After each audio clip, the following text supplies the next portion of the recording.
জনগণ তাদের রায় দিয়ে আমাকে তাদের প্রতিনিধি হিসেবে নির্বাচিত করবে আগামী দিনের জন্য ইনশাআল্লাহ। সবার আগে বাংলাদেশ আমাদের যে স্লোগান সেটাকে ধারণ করে আগামী এগিয়ে যেতে চাই ইনশাআল্লাহ। আমি সকালে ভোট দিলাম এবং পরিস্থিতি অনেক ভালো দেখলাম এবং আশা করি এই পরিস্থিতিটা সারাদিন থাকবে।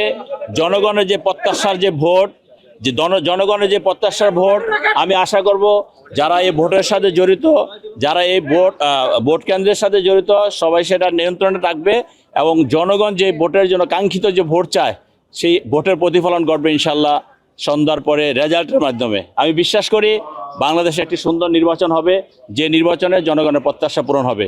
অনেক দিন জনগণ তাদের ভোট থেকে বঞ্চিত ছিল, সেই বঞ্চনা, সেই গঞ্জনা সব কিছু থেকে ইনশাল্লাহ আজকে তারা পরিত্রাণ পাবে এবং বাংলাদেশের মানুষ জনগণের একটি নির্বাচিত সরকার পাবে, যে সরকার হবে মানবিক সরকার, জনগণের জন্য সরকার। এবং এখন পর্যন্ত যে পরিবেশ দেখলাম, আমি নিজে ভোট দিয়েছি, আশা করি এখানকার পরিবেশ ভালো। এখন বাকি সেন্টারগুলোয় যাব, দেখা যাক ইনশাল্লাহ কি করে। তবে আমার বিশ্বাস যেটা ভালো নির্বাচন হবে ইনশাল্লাহ। ঝুঁকিপূর্ণ বলতে কিছু আমি ব্যক্তিগতভাবে সবগুলোই ঝুঁকিপূর্ণ বলছেন, আবার কোনোটাই ঝুঁকিপূর্ণ না। এই যে এখানে আইন শৃঙ্খলা রক্ষাকারী বাহিনী আছে, বিশেষ করে আমাদের আর্মিরা আছে, তা আমরা মনে করি ওনারা যদি চেষ্টা করে, মানুষ চেষ্টা করলে হয় না এমন কিছু না। আইন শৃঙ্খলা বাহিনী অ্যালার্ট আছে এবং তারা চায় একটা সুষ্ঠু নির্বাচন। আমরা যারা আছি, আমাদের নেতাকর্মী সহ সাধারণ মানুষ চায় একটা সুষ্ঠু নির্বাচন। কাজে মানুষের যে কাঙ্ক্ষিত যে জায়গাটা, সবাই মিলে আমরা সেই কাঙ্ক্ষিত জায়গায় যাবো, একটি সুষ্ঠু নির্বাচন হবে। হয়তোবা হইতে পারে কোনো গোষ্ঠী যারা মনে করতে পারে যে আমরা হেরে যাব, তারা যদি কোনো অরাজক পরিস্থিতি সৃষ্টি করতে চায়। নির্মাণে নাম্বার 1 শাহ সিমেন্ট। যা তারা যদি মনে করে যে ভোটের কালিমা লাগাতে চায়, হয়তো চেষ্টা করতে পারে, কিন্তু আমরা মনে করি জনগণ এবং আইন শৃঙ্খলা রক্ষার বাহিনী যদি অ্যালার্ট থাকে এবং যার যার দায়িত্ব যদি সে পালন করে, ইনশাল্লাহ সেই পরিবেশটা সৃষ্টি হবে না। আমরা একটা ভালো পরিবেশে, সুন্দর পরিবেশে আগামী দিনে একটা নতুন সরকার পাবো, একজন নতুন প্রতিনিধি পাবো ইনশাল্লাহ।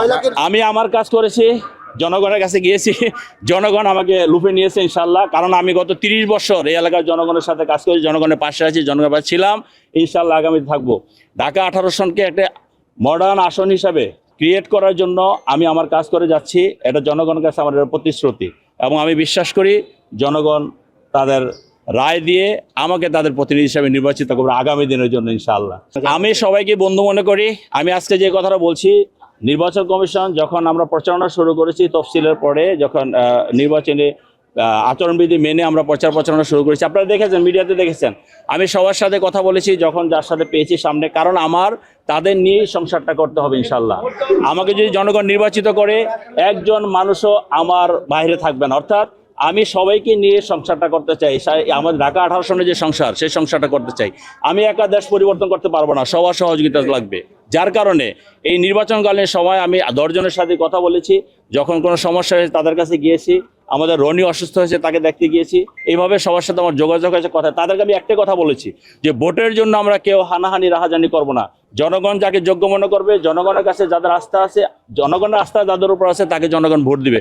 সেই ক্ষেত্রে আমাদের কোনো কথা নাই। কিন্তু আমার বক্তব্য হলো আমরা সবাই পরিবেশটা ঠিক রেখে, সহাবস্থান রেখে আমরা একটা সুন্দর আগামী ঢাকা 18 সন করতে চাই। এটাই হলো আমার বক্তব্য।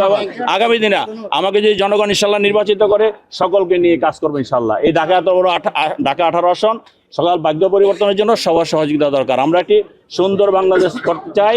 সবার আগে বাংলাদেশ আমাদের যে স্লোগান, সেটাকে ধারণ করে আগামী এগিয়ে যেতে চাই ইনশাআল্লাহ। জনগণ যে রায় দিবে, সেই রায় মাথা পেতে নিব অবশ্যই এবং জনগণের সাথে নিয়ে কাজ করবো ইনশাআল্লাহ।